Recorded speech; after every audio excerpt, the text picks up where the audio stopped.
তোমার খাবার খাবার খেয়ে ওষুধ খেয়ে নাও মা। ঔষধ তো নেই রে মা, কালকে রাতেই তো শেষ হয়ে গেছে। তোর বাবা কোথায়? তোর বাবাকে বলেছিস আমার জন্য ওষুধ আনতে?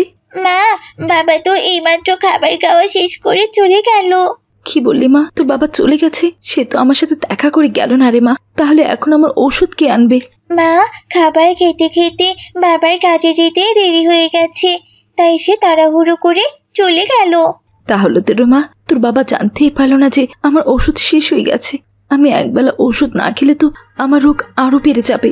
এই ওষুধের উপরেই তো আমার জীবনটা টিকে আছে রে মা। এখন তাহলে আমার কি হবে? আচ্ছা ঠিক আছে মা, তুমি চিন্তা করো না। আমি গঞ্জের বাজারে গিয়ে ডাক্তার চাচাকে বলে দেখি তার কাছ থেকে বাকিতে কিছু ঔষধ আনতে পারি কিনা। তুমি এখন খাবারটা খেয়ে নাও তো মা। এরপর হালিমা খাবার নিয়ে খেতে শুরু করলো। আর খাবার খাওয়া শেষ হলে মাইসা বাড়ির সবকিছু গুছিয়ে তার মায়ের জন্য ঔষধ আনতে গঞ্জের বাজারের দিকে রওনা দিল।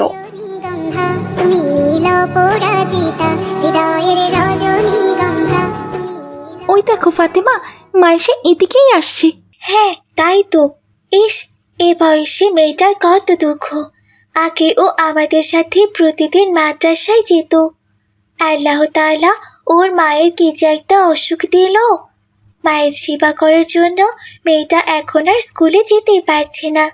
বাড়ির সমস্ত কাজ এখন ওরই করতে হয়। ফাতেমা যখন আফসোস করে এসব কথা বলছিল তখন সেখানে মাইসা চলে এলো।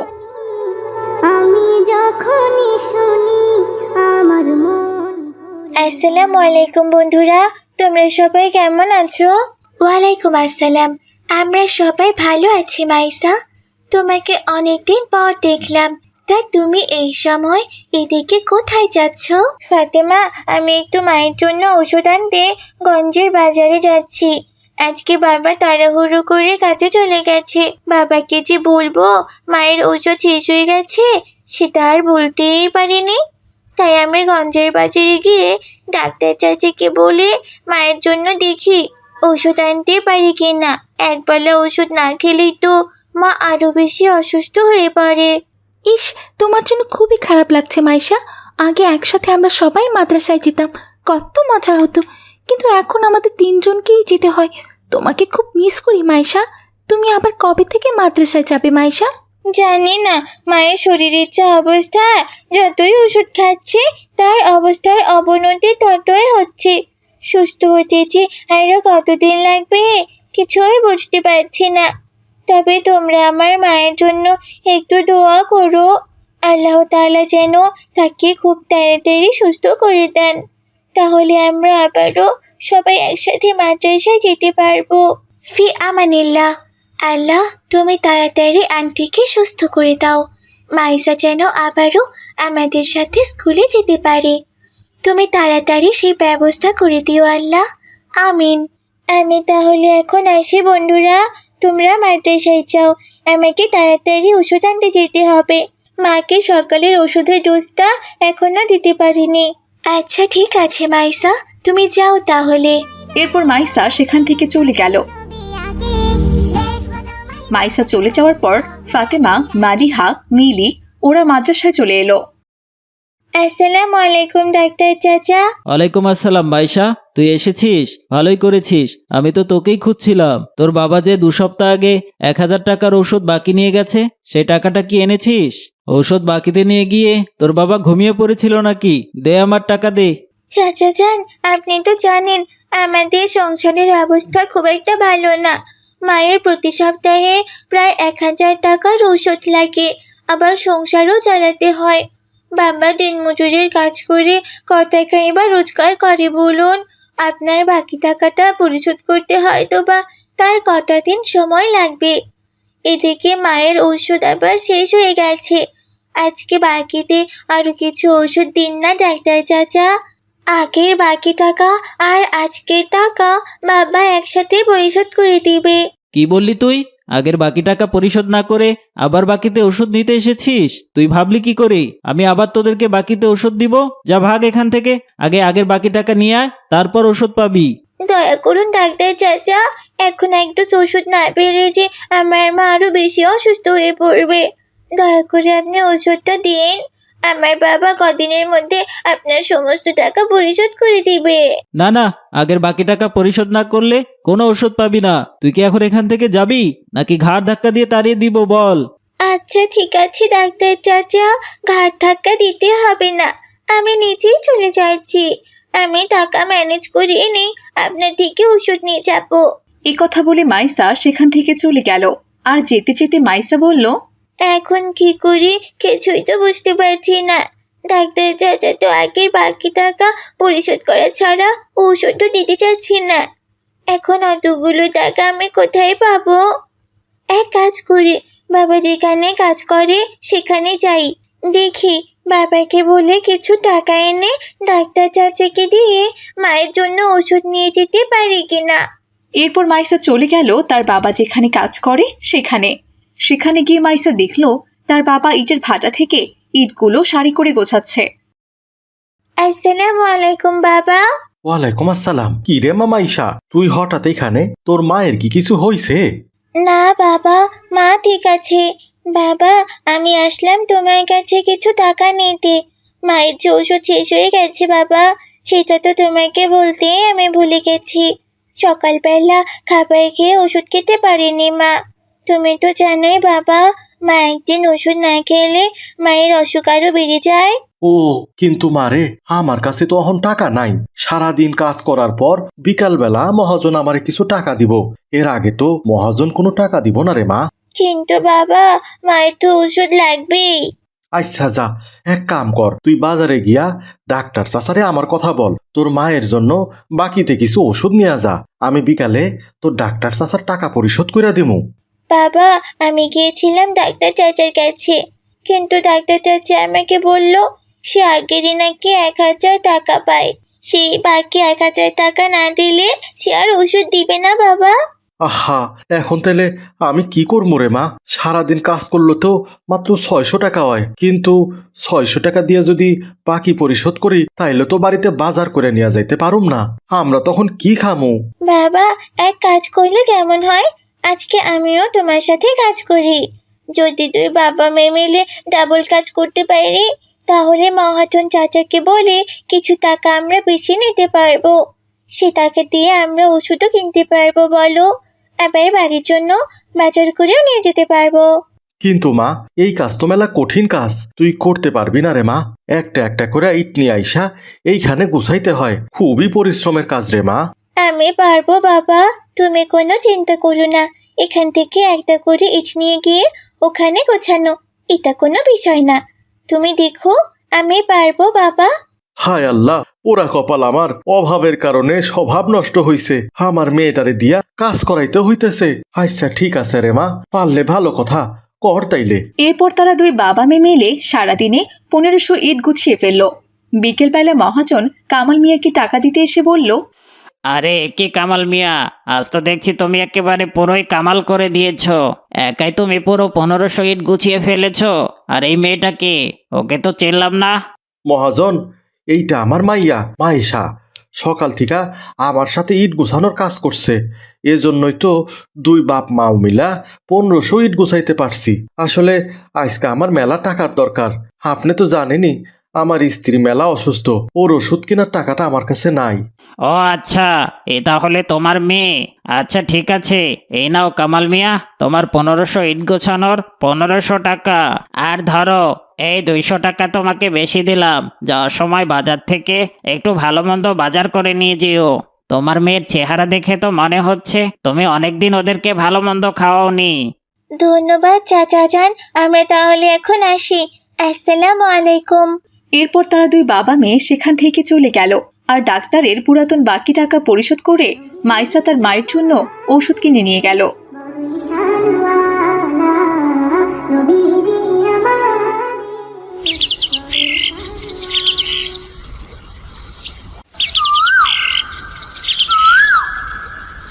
পরদিন সকালবেলা কামাল মিয়া যখন আবারও কাজ করতে বাড়ি থেকে বের হলো, তখন তার পিছু পিছু মাইসাও যেতে শুরু করলো।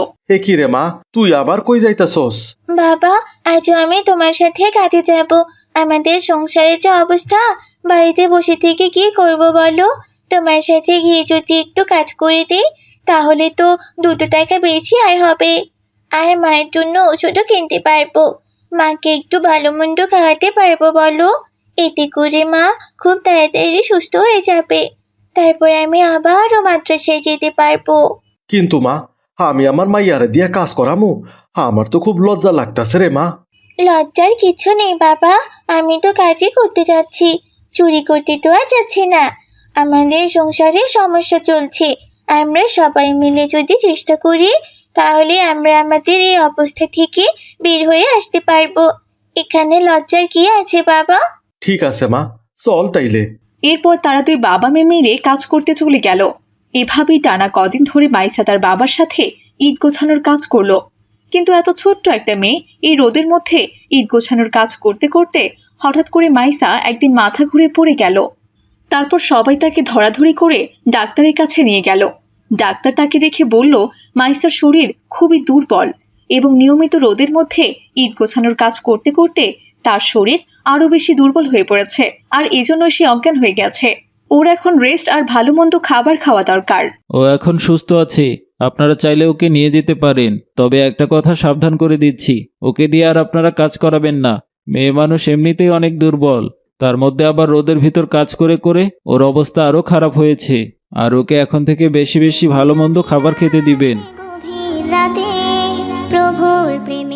কামাল মিয়া, আমার খুব বড় অন্যায় হয়ে গেছে। তোমার মেয়ের এই অবস্থার জন্য আমি দায়ী। কড়া রোদের মধ্যে আমার ইটভাটাতে কাজ করে করে তোমার মেয়েটার এই হাল হয়েছে।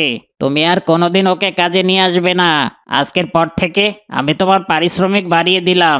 আজকের পর থেকে প্রতিদিন তুমি যাই কাজ করো না কেন তার জন্য তুমি 1000 টাকা করে পাবে। আর তোমার মেয়েটাকে এখন থেকে রোজ মাদ্রাসায় পাঠাবে। ওর পড়াশোনার সমস্ত খরচ আমি বহন করব। ঠিক আছে কামাল মিয়া, যাও, মেয়েকে নিয়ে এখন বাড়ি যাও। এরপর কামাল তার মেয়েকে বাড়িতে নিয়ে চলে গেল। এরপর থেকে মাইসা আবারও সবার সাথে মাদ্রাসায় যেতে লাগলো।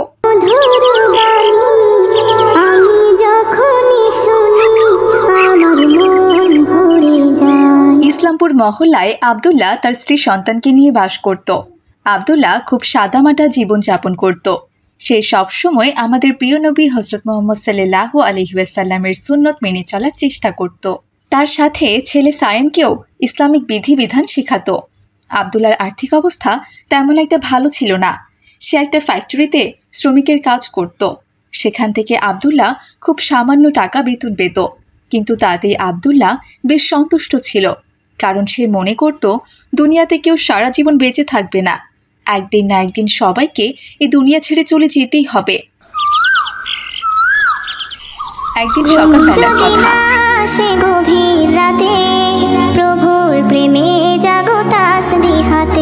বাবা সায়েম, আজ মক্তবে যাবি না বাবা?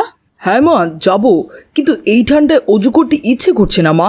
তা বললে কি আর হয় বাবা, আল্লাহ তাআলা তো আমাদের সৃষ্টি করেছেন তার ইবাদত করার জন্য। সেটাই যদি আমরা না করি তাহলে তো আমাদের পুরো জীবনটাই বৃথা রে বাবা। আমরা দুনিয়াতেও সুখ পাবো না আর আখিরাতেও পাবো না। একটু কষ্ট করে হলেও অজুটা করে নে বাবা। আচ্ছা ঠিক আছে, তুই একটু অপেক্ষা কর, আমি তোর জন্য গরম পানি নিয়ে আসছি, কেমন? এরপর হালিমা সাইমের জন্য গরম পানি করে নিয়ে আসে, আর সাইম ঠান্ডা পানির সাথে গরম পানি মিলিয়ে অজু করে নেয়। মা, অজু করা শেষ, আমি তাহলে মক্তবে গেলাম। দাঁড়া বাবা, আজকে সকাল সকাল খুব কুয়াশা পড়েছে, এই টুপিটা পরে নে। এটা শীতের টুপি, তাহলে কান গলা দুটোই ঢাকা থাকবে, তবে আর বাতাসও লাগবে না, বুঝেছিস? নে, পরে নে। ধুরু মা, কি যে বলো না। তুমি কি কখনো কাউকে দেখেছো একটা টুপির উপরে আরেকটা টুপি পরে? তাছাড়া আমার এখন ঠান্ডা লাগছে না, আমি ওই টুপি এখন পরবো না। ওই টুপি পরলে আমার মাথা পুরো ভারী ভারী লাগে। কিন্তু বাবা, কান আর গলায় বাতাস লাগলে তোর তো আবার জ্বর চলে আসবে। এমনিতেই তোর 12 মাস টনসিলের ব্যথা থাকে। আর জেদ করিস না তো, নে পরে নে। বড়দের কথা শুনতে হয় বাবা, নে বলছি। মায়ের কথায় সাইম টুপিটা নিয়ে ঘরের বাইরে চলে যায়, আর বাইরে থেকে টুপিটা ছুঁড়ে ফেলে দিয়ে মক্তবে চলে যায়। দেখো দেখো, এই ছেলেটার কাণ্ড দেখো, ওর ভালোর জন্য টুপিটা পরতে বললাম, অথচ টুপিটা না পরে এখান থেকে চলে গেল। আমার কোনো কথাই শুনবে না, অথচ যখন গলা ব্যথা হবে তখন সারা দিন রাত তার সেবা যত্ন করতে আমার দিন চলে যাবে। গরম পানি করে দাও, আদা চা করে দাও, গরম তেল গলায় মালিশ করে দাও, আরো কত কি। সব জ্বালা তো আমাকেই পোহাতে হয়। সে আর কি বুঝবে যে মেয়েদের সংসারে কত কাজ থাকে। আসসালামু আলাইকুম। কি ব্যাপার হালিমা, এত রেগে আছো কেন? ওয়ালাইকুম আসসালাম। রাগ না করে আর কি করবো বলো তো? তোমার ছেলে আমার তো কোনো কথাই শোনে না। বাচ্চা ছেলে একটু আধটু দুষ্টুমি তো করবেই। ছোটবেলায় তো আমরাও অনেক দুষ্টুমি করেছি।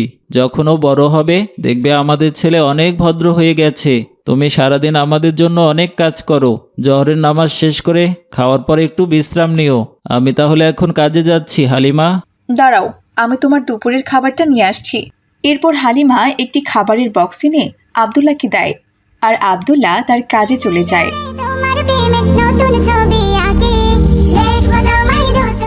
কিরে আব্দুল্লাহ, সবাই সময় মতো চলে এসেছে, আর তোর আসতে এত দেরি হলো কেন? হ্যাঁ, যা যা তাড়াতাড়ি কাজে লেগে পড়। আজকে হাজিপাড়া থেকে 30 বস্তা আটার অর্ডার এসেছে, তাড়াতাড়ি বস্তাগুলো গাড়িতে তুলে দে। এরপর আব্দুল্লাহ তার কাজ করতে থাকে। দেখতে দেখতে রাত হয়ে যায়। রাতের বেলা আব্দুল্লাহ দুরুদ শরীফ পাঠ করতে করতে বাড়ির দিকে ফিরছিল। হঠাৎই একটি ট্রাক এসে তাকে অ্যাক্সিডেন্ট করে দিয়ে চলে যায়, আর সাথে সাথে তার মৃত্যু হয়। আব্দুল্লাহর মৃত্যুতে তার পরিবারের উপর শোকের ছায়া নেমে আসে। এমনি করে আরো বেশ কিছুদিন কেটে যায়। বাবা সাইম, তোর বাবা বেঁচে ছিল, মাথার ওপর অন্তত একটা ছায়া ছিল, কিন্তু এখন তো সে ছায়াটাও নেই। উপার্জন করার মতো একমাত্র আমি আছি, কিন্তু এখন আমি কি করব বলতো? খোঁজ করে তো কারো বাড়িতে একটা কাজও পেলাম না। আর তাছাড়া আমাদের গ্রামে তো মেয়েদের কাজ করার মতো কোনো ফ্যাক্টরিও নেই। মা, তুমি কোনো চিন্তা করো না, আল্লাহ তাআলার উপরে ভরসা রাখো, দেখবে সব ঠিক হয়ে যাবে। তিনি তো কখনো কাউকে না খাইয়ে রাখেন না, নিশ্চয়ই আমরাও না খেয়ে থাকবো না ইনশাল্লাহ। তাছাড়া আমি তোমাকে অন্য কোথাও কাজ করতেও দেবো না মা, আজ থেকে আমি নিজেই কাজ করব, সৎ পথে উপার্জন করব। বোকার মতো কথা বলিস না তো সাইম, তুই এখনো অনেক ছোট। তোর বয়সী ছেলেমেয়েরা এখন ক্রিকেট খেলছে, কানামাছি খেলছে, আর তুই কিনা এই অল্প বয়সে কাজ করবি? আমার বয়সী ছেলে মেয়ে তো আর আমার মতো পারিবারিক সমস্যা নেই মা, তাই ওরা খেলছে। তুমি চিন্তা করো না, ইনশাল্লাহ আমি ঠিকই পারবো। এই বলে সাইম তার বাবার ফ্যাক্টরিতে চলে গেল। আসসালামু আলাইকুম আঙ্কেল। ওয়ালাইকুম আসসালাম। তুমি তো আব্দুল্লাহর ছেলে, তাই না? এখানে কি করছো? আসলে আঙ্কেল, আমি এখানে আমার বাবার পরিবর্তে কাজ করতে এসেছি। তাই বুঝি, তাহলে একটা পরীক্ষা হয়ে যাক। যা, ওই আটার বস্তাটা গাড়িতে রেখে আয়। ম্যানেজারের কথা মতো সাইম কোনো রকমে আটার বস্তাটা মাথায় নিয়ে হেলে দুলে গাড়ির দিকে যাচ্ছিল। আসলে বস্তাটা অতিরিক্ত ভারী ছিল, সে নিজেকে আয়ত্তে রাখতেই পারছিল না। সাইম কোনো রকমে গাড়িতে বস্তাটা রেখে দিল। এভাবে কাজ করলে তো চলবে না রে বাবা, তুই বাড়ি চলে যা। তুই তো একটা বস্তা নিয়ে যেতেই ক্লান্ত হয়ে পড়েছিস, বাকি কাজ কিভাবে করবি বল? ম্যানেজার স্যার, ওই এতিম বাচ্চাটার সাথে আপনি ওরকম ব্যবহার করছেন কেন? আপনার কাছে ও তো আর টাকা পয়সা চায়নি, ওর বাবার পরিবর্তে কাজটাই তো চেয়েছে। দিয়ে দিন না কাজটা ওকে, আল্লাহ আপনার উপর রহম করবেন স্যার। তুই আবার কাজ ছেড়ে এখানে নাক গলাতে এসেছিস কেন? হ্যাঁ, যা গিয়ে নিজের কাজ কর। আর এই ছেলে, তুইও যা, গিয়ে কাজে লেগে পড়। কদিন কাজ করলে এমনিতেই অভ্যেস হয়ে যাবে। আর দেরি করিস না, যা। এরপর সাইম কাজ করতে থাকে। এভাবেই দিন কাটছিল। তখন সবেমাত্র শীতের শুরু। হালকা কুয়াশা আর ঠান্ডা ঠান্ডা বাতাস বইছিল। এত ভারী কাজ করতে করতে সাইম খুব অসুস্থ হয়ে পড়ল। মা, আমার খাবারটা দাও, কাজে যাব। তোর তো অনেক জ্বর এসেছে রে বাবা, আজকে কাজে যাওয়ার কোনো দরকার নেই। বিশ্রাম নে, শরীর সুস্থ হলে তারপর কাজ করিস, কেমন? মায়ের কথা মতো সাইম সেদিন কাজে না গিয়ে বিশ্রাম নেয়। পরের দিন ছিল শুক্রবার। সাইম ম্যানেজারের কাছে গিয়ে বলে, কিরে সাইম, এখনো একটা মাসও হয়নি কাজে ঢুকেছিস, আর তাতেই ছুটি কাটাতে শুরু করেছিস? আসলে আঙ্কেল, আমি কালকে অনেক অসুস্থ ছিলাম, তাই আসতে পারিনি। সেই কথাটাই আপনাকে বলতে এসেছিলাম। কিন্তু আঙ্কেল, আজকে তো শুক্রবার, সবাই ছুটি কাটাচ্ছি। তাছাড়া আজকে জুমার দিন, আমি জুমার নামাজটা পড়তে যাব। দয়া করে আজকের দিনটা আমাকে ছুটি দিন আঙ্কেল। তাতে কি হয়েছে, আজকে কাজ করবি। এমনিতেই গতকাল আসিসনি, তার উপর আজকে আবার ছুটি কাটাতে চাস? চুপচাপ গিয়ে কাজ কর, নইলে তোর এই মাসের বেতন থেকে অর্ধেক টাকা কেটে নেব। ম্যানেজার যখন সাইমের সাথে এইভাবে কথা বলছিল, তখনই সেখানে ফ্যাক্টরির মালিক চলে আসে। কি ব্যাপার, তুমি এই বাচ্চা ছেলেটার সাথে এরকম ব্যবহার করছো কেন? তাছাড়া ওইটুকু একটা বাচ্চাকে দিয়ে তুমি কেনই বা কাজ করাচ্ছ? তুমি জানো না শিশুশ্রম নিষিদ্ধ করার জন্য সরকার অনেক আইন চালু করেছে? তুমি কি আমাকে জেলে পাঠাবে নাকি? আমার কি দোষ মালিক? এই ছেলেটা তো নিজে থেকেই কাজ করার জন্য আমার হাত পা ধরছিল। আসলে ওর বাবা আব্দুল্লাহ এই ফ্যাক্টরিতেই কাজ করত। গত সপ্তাহে কাজ থেকে বাড়ি ফেরার পথে ট্রাক অ্যাক্সিডেন্ট করে ওর বাবা মারা গেছে। এখন ওদের পরিবার অসহায় হয়ে পড়েছে, তাই ওর বাবার হয়ে ও এখানে কাজ করতে এসেছে। তার জন্য আমি বাধ্য হয়ে কাজটা দিয়েছি মালিক। তুমি যে আমার ফ্যাক্টরির ম্যানেজার সেটা ভেবেই তো আমার রাগ হচ্ছে। আমারই ফ্যাক্টরির একজন লোক ট্রাক অ্যাক্সিডেন্ট করে মারা গেছে, আর সেই কথাটা তুমি আমাকে একবারও জানাওনি। তুমি জানো আব্দুল্লাহ দীর্ঘ 15 বছর থেকে আমাদের ফ্যাক্টরিতে কাজ করছে। তার মারা যাওয়ার পর তার পরিবারের দায়িত্ব নেওয়াটা আমাদের কর্তব্য ছিল, আর তুমি তার সন্তানকে দিয়ে এভাবে খাটাচ্ছ। এইটুকু একটা বাচ্চা ছেলে কি অত ভারী বস্তা উঠাতে পারে? তোমার মতো একজন বোকাকে আমি যে আমার ফ্যাক্টরির ম্যানেজার বানিয়েছি সেটা ভাবতেই আমার অবাক লাগছে। এখনই আমার চোখের সামনে থেকে সরে যাও। হাসিম আলীর ধমক শুনে ম্যানেজার সাহেব সেখান থেকে মাথা নিচু করে চলে যায়। তারপর মালিক সাইমকে বলে, তোমার বাবা খুব ভালো মানুষ ছিলেন, তোমাদের পরিবারের পাশে দাঁড়ানো আমার কর্তব্য। তুমি কোনো চিন্তা করো না বাবা, আজ থেকে আমি তোমার লেখাপড়ার দায়িত্ব নিলাম। আর এই নাও, এই চেকটা তোমার মাকে দিও। তোমার মাকে বলবে এই চেকে 10 লাখ টাকা আছে, ব্যাংক থেকে তুলে নিতে। তোমার মা যেন এই টাকা দিয়ে নিজেদের চলার মতো কোনো একটা ব্যবস্থা করে নেয়। আর এরপরেও যদি কোনো সমস্যা হয় তাহলে অবশ্যই আমাকে জানাবে, কেমন?